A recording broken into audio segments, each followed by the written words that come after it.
नमस्कार सर्वांना, श्री स्वामी समर्थ. चला मंडळी, आज मला नाश्त्याला भाजी नव्हती, तर मला चपाती भाजी खायला आवडते. कधी कधी नाश्त्याला मी चपाती भाजी, कधी पोहे, कधी उपमा असं करत असते. तर आज चपाती केली होती, पण भाजीला काहीच नव्हतं. त्यामुळे म्हटलं चला आता बेसन पोळी करूया नाश्त्याला. तर त्यासाठी 2च पोळ्या करायच्या होत्या, कारण आम्ही दोघीच होतो घरामध्ये, मी आणि माझी मुलगी नाश्त्यासाठी. तर इथे मी 4 चमचे पोह्याचे आपलं बेसनपीठ काढून घेतलं. त्यानंतर 2 छोटे चमचे तिखट घातलं, चवीप्रमाणे मीठ घातलं, थोडंसं जिरं घातलं. त्याचबरोबर एक छोटा कांदा घातला बारीक चिरून, एक छोटा टोमॅटो बारीक चिरून घातला आणि कोथिंबीर घालून घेतली.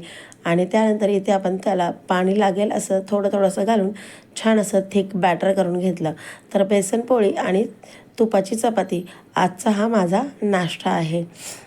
तर तुम्हीसुद्धा माझ्यासारखं कधी कधी चहा, चपाती, भाजी असं नाश्त्याला खात असाल तर मला कमेंट करून नक्की सांगा.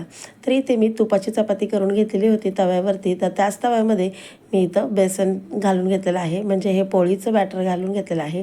तर थोडंसं थिक असं बॅटर आपण करून घ्यायचं आहे आणि घातल्यानंतर असं पोह्याच्या ह्या छोट्या चमच्याने व्यवस्थित असं ते पसरवून घ्यायचं आहे.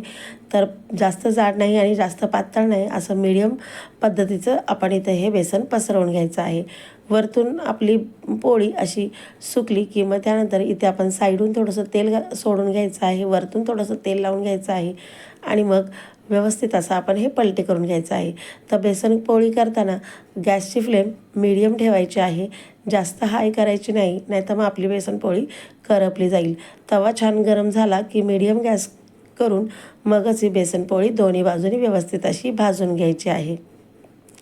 तर मंडळी, इथे आता आपली बेसन पोळी रेडी झालेली आहे. तर मी आता करणार आहे चहा, चपाती आणि बेसन पोळीचा नाश्ता. तर तुम्ही अजूनही आपल्या चॅनलला सबस्क्राईब केलं नसेल तर प्लीज चॅनलला सबस्क्राईब करा आणि पुन्हा भेटूया नवीन व्हिडिओसहित, नवीन रेसिपीसहित. तोपर्यंत काळजी घ्या, स्वस्त राहा, मस्त खा. Bye bye.